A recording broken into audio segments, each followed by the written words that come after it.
Jordan Bardella le rappelle régulièrement en meeting, il est à 75% italien. Attaché à ses origines, le président du Rassemblement national, né à Drancy mais dont une grande partie de la famille vient d'Italie, ne manque jamais une opportunité de chanter les louanges du pays de trois de ses grands-parents. Et si son emploi du temps est très chargé, et risque de l'être d'autant plus maintenant que son parti et ses alliés possèdent 143 sièges à l'Assemblée, il s'offre parfois des week-ends sur la côte amalfitaine, non loin de Naples, au sud de l'Italie.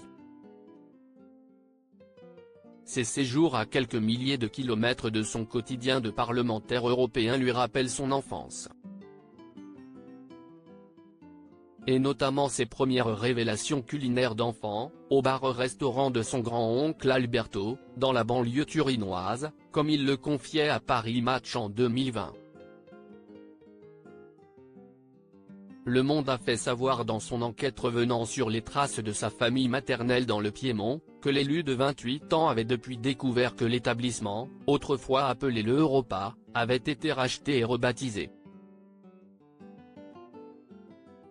Supérieur à été 2024, les destinations des stars pour les vacances et le programme estival de Jordan Bardella dans Paris Match il y a 4 ans, on apprenait également que celui qui ambitionnait jusqu'au 7 juillet dernier d'investir Matignon est un fin gourmet, passant derrière les fourneaux dès que possible.